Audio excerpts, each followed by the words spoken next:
Bonsoir, cela dépend de l'heure que vous allez nous suivre. Moi, c'est Martine Kassongo. Nous sommes là encore aujourd'hui dans notre rubrique santé et bien-être. Nous sommes privilégiés aujourd'hui de recevoir pour vous le docteur Emmanuel Charles.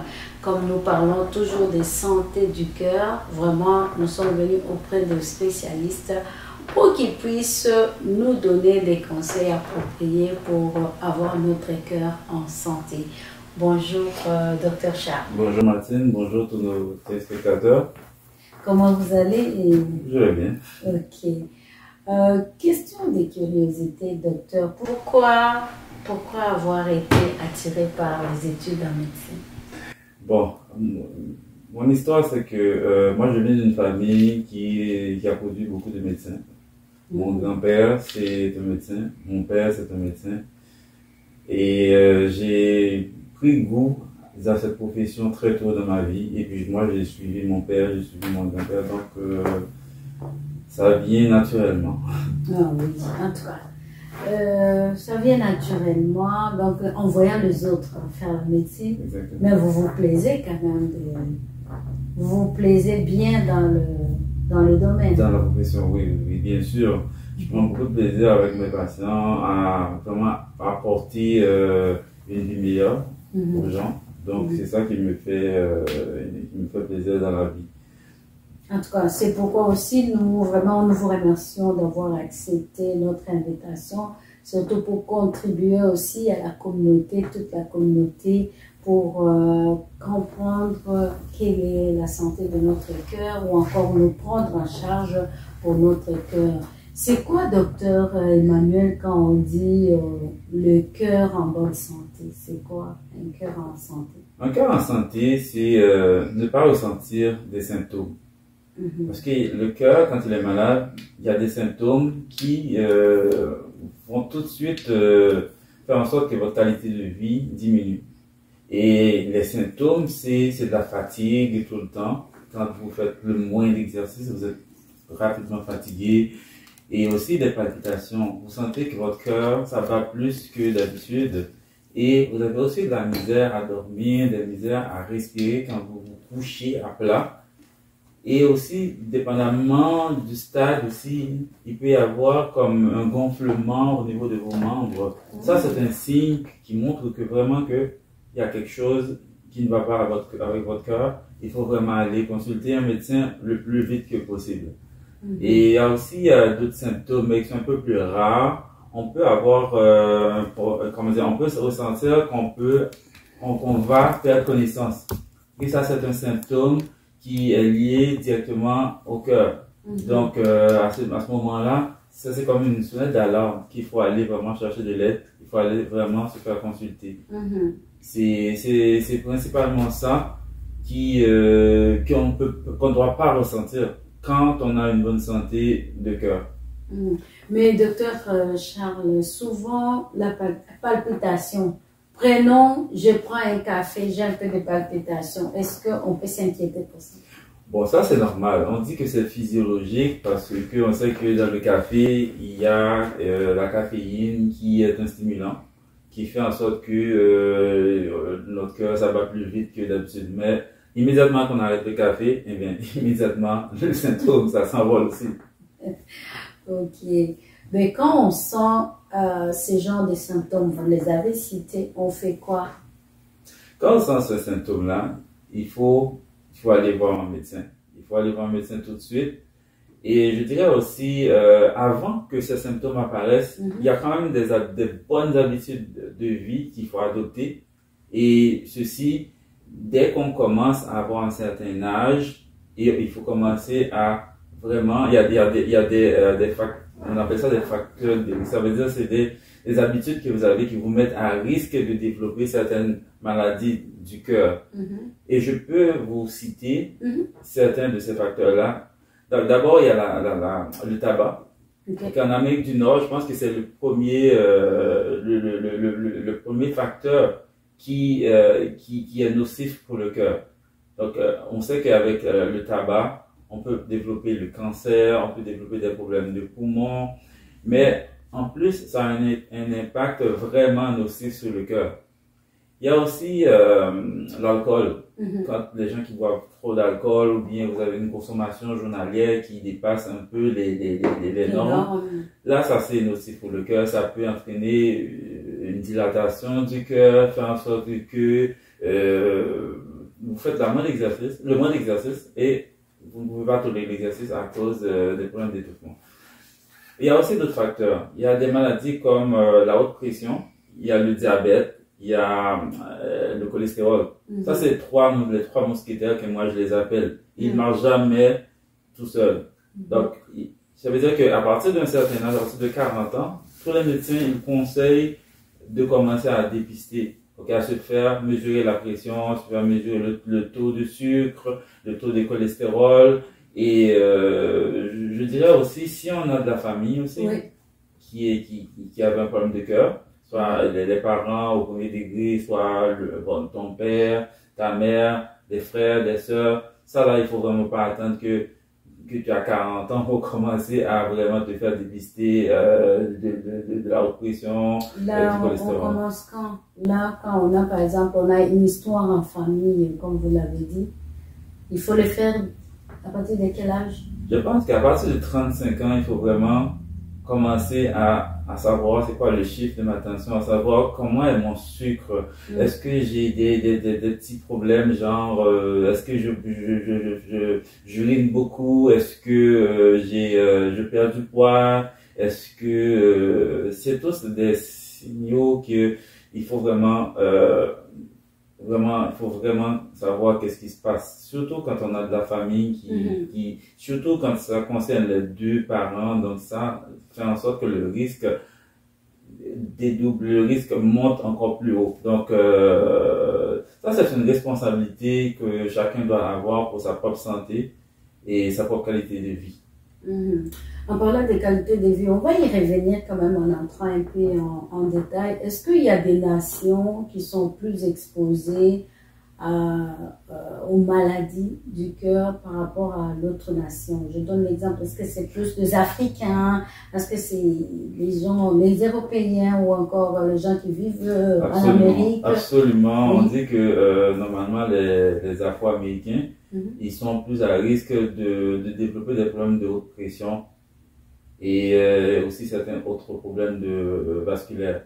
Et aussi les gens des Méditerranéens et les gens des Aborigènes, tout ça, ils sont disons, à la première place de la ligne, de la liste des gens qui sont à risque pour certaines maladies. Donc, quand on est un noir, il faut vraiment faire attention. Il faut même aller se faire dépister, même avant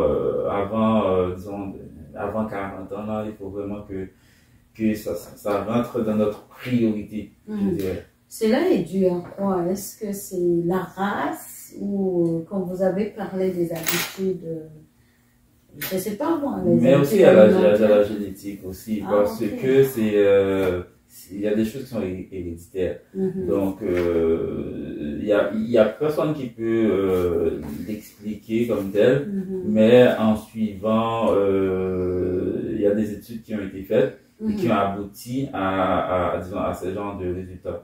Donc, c'est des résultats c'est des études qui sont fiables et à travers plusieurs années qui ont prouvé leur pertinence. Donc, il faut tout le temps se mettre à jour. On va y aller avec des conseils, Dr Charles. Commençons, je ne sais pas, vous prenez n'importe quel domaine que vous voulez pour éviter. Nous sommes d'abord dans la prévention, donc on n'a pas encore des signaux alarmants, on ne les sent pas encore. Qu'est-ce qu'on peut faire? Comment se comporter? En fait, c'est la prévention. La prévention, ça doit être axé sur, par exemple, on dit que l'obésité, c'est un problème aussi qui peut entraîner des problèmes de cœur. Donc, il faut vraiment, quand on sent qu'on prend beaucoup plus de poids, il faut commencer à penser à perdre du poids. Commencer à vraiment faire plus d'exercice et mettre aussi l'accent sur son alimentation. L'alimentation est clé, je dirais. moi, je peux donner des conseils sur l'alimentation. Il y a le sel, d'abord. Ça, c'est un ingrédient sur lequel il faut vraiment ralentir quand on commence à prendre de l'âge. Parce que le sel, qu'est-ce qu'il fait? Il fait en sorte que ton corps retient beaucoup d'eau. Et le volume de sang qui reste dans ton corps, ça augmente et ça donne un travail énorme au cœur pour pomper tout ce sang-là dans notre système. Il y a aussi les sucres simples, les jus qu'on va à bon marché. Là. Ça, c'est des choses qu'il faut vraiment ralentir. Il faut vraiment prendre des jus naturels et puis prendre des fruits. Sans sucre ajouté ou encore le fruit. Préférez même presser toi-même. Absolument. Les fruits qui contiennent des sucres complexes et ces sucres-là, ils ne vont pas se transformer en gras pour donner des problèmes. Et puis, il faut éviter de manger à n'importe quelle heure, les aliments qui contiennent trop de gras. Donc, l'alimentation, pour moi, c'est la première des choses à vraiment faire attention. Est-ce qu'il y a des aliments qu'on peut éviter et puis choisir d'autres aliments? Oh, absolument, absolument. Il faut vraiment choisir des aliments, comme les fruits et légumes, des aliments qui ont beaucoup de fibres, et même au niveau de la viande, il faut choisir aussi les protéines, les aliments avec oméga 3, comme les aliments des fruits de mer. Ça, c'est très, très, très, très conseillé pour la santé. Il faut éviter la viande rouge, toute cette viande-là qui peut causer des problèmes au niveau des intestins. Quand vous dites poser des problèmes au niveau des intestins, donc on ne digère pas bien cette viande-là? Exactement, il y a beaucoup de gras là-dedans. Et puis l'intestin ne tolère pas non plus.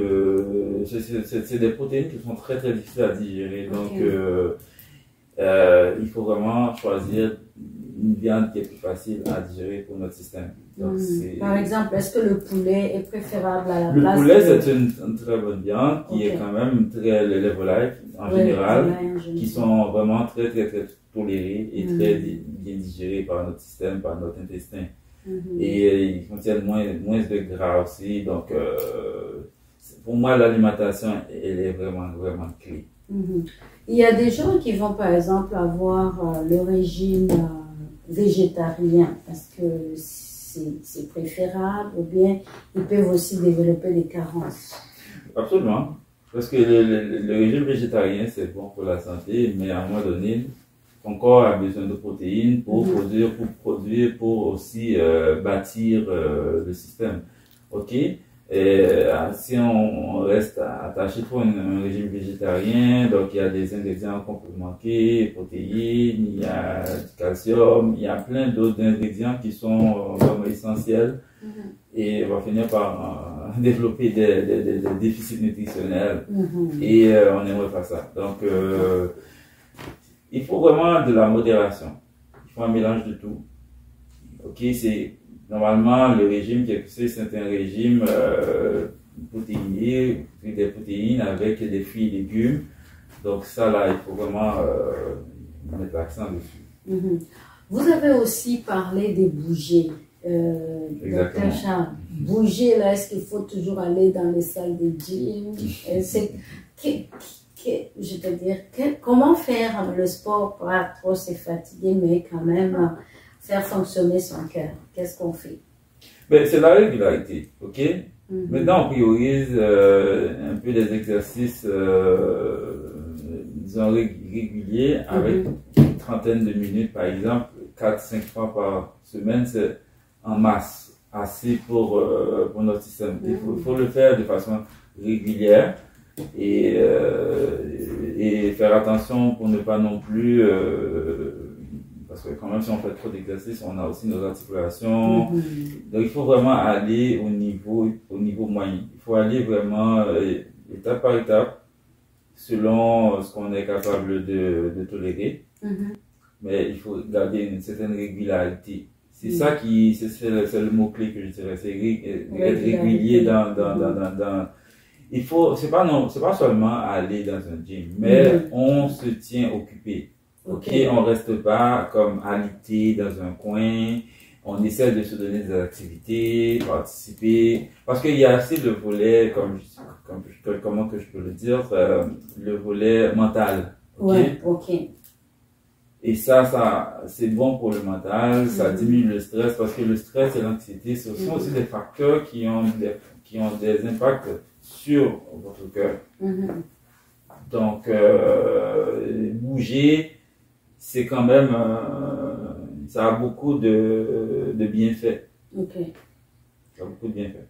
Donc, on entend là, bouger, on peut marcher, on bouge, hein? On peut monter les escaliers, on bouge, on n'a pas nécessairement. Mais vous parlez de marcher, justement, marcher, c'est classé comme les meilleurs exercices qu'on peut faire. Marcher, la marche, donc c'est bon pour le corps. On n'épuise pas nos corps, nos articulations, et c'est vraiment, c'est le fun. Mais il faut le faire, comme je vous ai dit, régulièrement pour avoir des résultats et vraiment palpables. Combien de minutes, par exemple, par jour, la marche? On peut marcher 45 minutes pas tous les jours, mais peut-être 4-5 fois par semaine, c'est suffisant en masse pour notre santé. Vous avez parlé de tabac, vous avez parlé de l'alcool. Ça, est-ce que automatiquement toute personne qui a ces consommations-là peut faire un jour une maladie de cœur? Non, il y a quand même un certain pourcentage dans les études. Quelqu'un qui fume, il y a un pourcentage qui va développer des problèmes au niveau des vaisseaux. Parce que le cœur, c'est pas seulement le cœur comme tel, mais il y a aussi les vaisseaux. Dans ce cas, on parle de cardiovasculaire. Parce que la cigarette, si tu en abuses, ça peut même entraîner des problèmes de gangrène au niveau des membres. Ça veut dire, le gangrène, c'est comme une pourriture au niveau des jambes qui peut même entraîner l'amputation. Donc, à tel point que c'est un problème majeur, la cigarette. Donc, dès que quelqu'un vient dans une clinique médicale, il fume, la première chose que le médecin lui conseille, c'est un programme d'arrêt du tabac. C'est parce que c'est un problème qui est quand même qui est multidimensionnel. Et c'est tellement néfaste que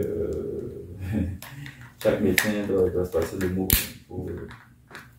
On a parlé un peu d'alimentation, comment on peut choisir des aliments pas tellement gras, bien qu'il y a des régions qui, à part le gras, vous avez parlé de sel, est-ce qu'il y a autre chose dans les aliments, de protéines aussi, pas comme de viande? Est-ce qu'il y a d'autres choses qu'on peut encore éviter? Bon, là, on a parlé de ce qu'on peut éviter, mais qu'est-ce qu'on peut choisir? Qu'est-ce qu'on peut choisir parmi les aliments? Parmi les aliments pour garder notre cœur en santé. Bien, c'est ça. Alors, il faut, moi j'avais dit, il faut choisir la quantité de protéines, la qualité de protéines qu'on ingère. Il y a des protéines à base de soya, qui sont végétales, tofu, donc c'est vraiment parmi les plus conseillés. C'est de la protéine, mais végétales, qui sont légers et faciles à digérer pour le système. Et puis aussi le sucre, comme il dit, il faut choisir le sucre complexe. Ça veut dire le sucre qui ne sont pas facilement transformables en graisse par le système. Quel genre de sucre? On arrête un peu. On doit arrêter le sucre dans le café, on doit arrêter le thé, le sucre dans le thé. On fait quoi? Normalement, il ne faut pas arrêter tout d'un coup parce que on a besoin d'un certain niveau. Mais là, on dit qu'il faut être raisonnable. Il faut être raisonnable dans la quantité, il ne faut pas en abuser. L'abus, c'est ce qui est mauvais. On peut en prendre de temps en temps. Mais il ne faut pas faire il faut pas faire une habitude et c'est ça, il faut se rappeler qu'on a un système à protéger. Et c'est ça. Donc, c'est quasiment ça. Il y a aussi le sel qu'il faut éviter. Il y a aussi certains produits peut-être naturels que les gens qui ne sont pas vérifiés. Normalement, on ne vérifie pas les dosages, les ingrédients qu'il y a là-dedans. Donc, il faut toujours demander conseil, même à son médecin, pour savoir si tel produit est conseillé, si tel produit est accordé. Donc, est-ce que les noix sont bons? Les noix? Oui. Oui, c'est très bon. Je crois que les noix, ils sont quand même riches. Il y a des protéines, c'est ça. Mais il y a les bananes aussi, il y a du potassium. Votre cœur a quand même besoin de potassium. C'est très, très bien. Des fibres dedans. C'est des nourritures qui sont vraiment conseillées pour la santé. Vous avez parlé un moment qu'il faut savoir aussi, n'est pas manger tant. Oui. À quelle heure on arrête de manger? Bon, on peut arrêter de manger à 7 heures. Prendre quelque chose de léger. Parce qu'on sait qu'à cette heure-là, le métabolisme commence à diminuer, on se prépare pour dormir. C'est pas le temps d'aller ingérer une certaine quantité de sucre, une certaine quantité de nourriture qui vont être lourd et le système ne va pas pouvoir les métaboliser comme il faut. Donc, ces mots-là m'intéressent parce qu'on parle beaucoup de métaboliser. C'est quoi, docteur? Métaboliser, c'est quand tu ingères une nourriture et puis ton système, c'est tout un système qui métabolise. Il y a les intestins qui écrasent les aliments, il y a l'absorption aussi qui se fait au niveau des intestins. Il y a aussi, quand le nutriment arrive dans la cellule, il y a aussi une digestion qui se fait là aussi. Et puis, c'est ça. Donc, c'est tout un système, et c'est ça. Donc, si on ne bouge pas non plus, donc, le métabolisme n'agit pas trop. Le métabolisme est lent. Et c'est ça qui arrive. Pour les enfants, là on parle d'un certain âge, adulte, on est conscient, aller consulter, essayer de prendre en charge sa santé alimentaire et tout ce que... Pour les enfants, est-ce qu'il y a moyen de pouvoir aider les enfants pour ne pas, par exemple, arriver à l'obésité? Oui, c'est ça. Justement, il y a des cas d'obésité qui sont de plus en plus détectés chez les enfants et même des diabètes précoces à cause de cette obésité-là. Donc, quand même, on peut pas réduire trop l'alimentation d'un enfant parce qu'ils ont besoin quand même de gras pour leur cerveau, ils ont besoin aussi de beaucoup de sucre parce qu'ils sont actifs, le plus souvent ils font du sport, mais quand même on peut toujours aussi éviter un peu, prendre conseil sur le nutritionniste ou même n'importe qui pour pouvoir pour que l'enfant ne prenne pas beaucoup de poids, c'est ça, ce qui va entraîner d'autres problèmes plus tard. Et est-ce que vous avez parlé des trois, donc diabète, les trois mousquetaires. Les trois mousquetaires. Est-ce que quand on a ces trois ou bien un de trois mousquetaires, on est censé nécessairement tomber dans les maladies cardiovasculaires? En fait, on est très à risque.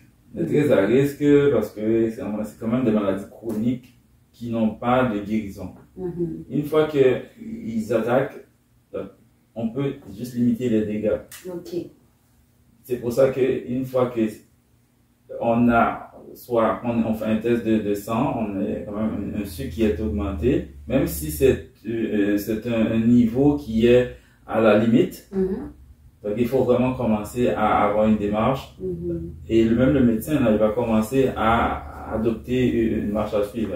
Commencer par des exercices, perdre du poids, l'alimentation pendant une période de 3 à 6 mois. Et si ça ne donne aucun résultat, alors on va passer immédiatement aux médicaments. Mais le médecin lui aussi sait qu'il y a la prévention d'abord et après ça, il faut passer à l'étape suivante. Donc, mais c'est les trois qui ne marchent jamais seuls. Donc, en tout cas, je ne sais pas si vous avez encore d'autres trucs à ajouter. Donnez-nous des trucs quand, par exemple, je me comporte comme ça m'aiderait à éviter.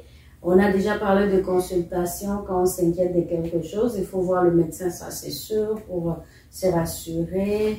Mais est-ce qu'il y a d'autres trucs qu'on peut faire à son niveau pour se prendre en charge? Oui, c'est vrai, parce que maintenant, l'information est disponible pour tout le monde. L'information est disponible sur Internet. Il y a monsieur docteur Google, comme, ou bien Wikipédia, comme on l'appelle.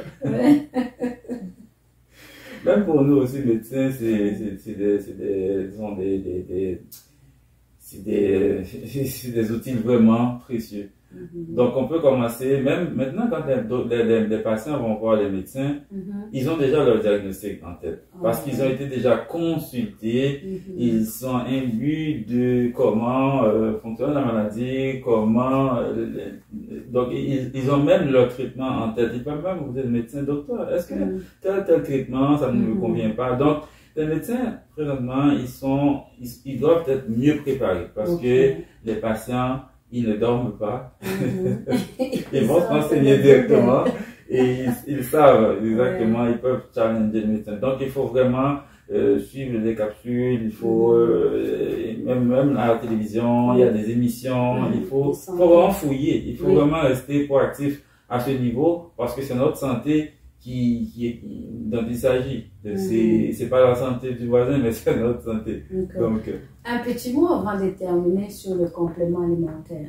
Parfois, si on a une alimentation déséquilibrée, est-ce que c'est mieux, est-ce que c'est bon de soutenir sa santé avec des compléments alimentaires? Genre les oméga 3, est-ce que c'est conseillé? Oui, c'est très conseillé. Oméga 3, c'est conseillé pour le cœur. Les fruits de mer contiennent beaucoup d'oméga 3. C'est très conseillé. Les multivitamines. Donc, des fois, il y a des gens qui ont des problèmes de mauvaise digestion. Donc, c'est parce qu'ils ont un manque de vitamines. Et ça aide à l'absorption. Et les multivitamines, ils ont aussi leur place dans l'alimentation.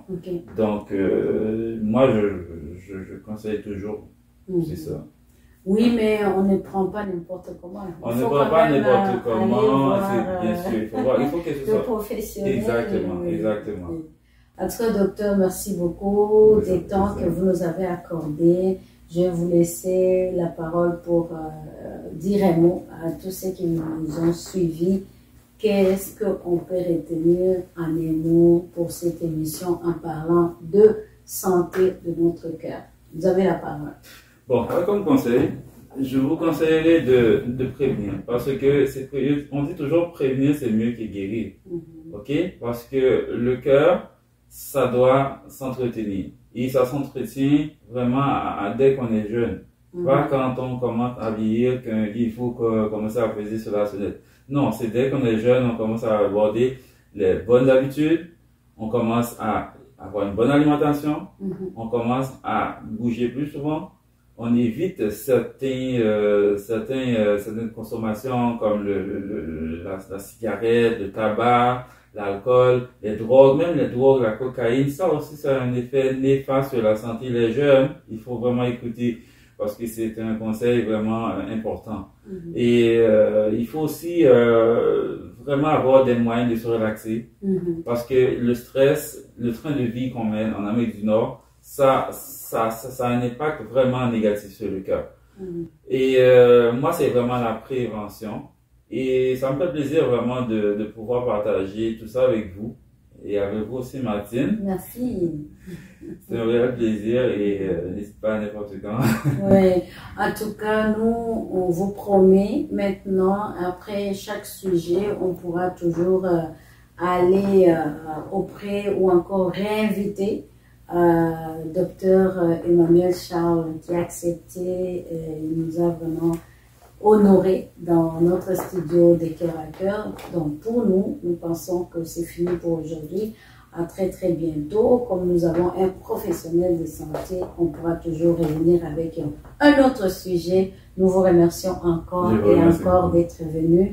À vous qui nous avez suivis, commentons et surtout pourquoi pas retenir d'autres conseils, partager pour aider une famille, pour aider un jeune, pour aider une femme, pour aider un homme à pouvoir se prendre en santé et surtout garder notre cœur. Comme la Bible nous dit, garde ton cœur plus que tout, car c'est là où viennent tous les maux.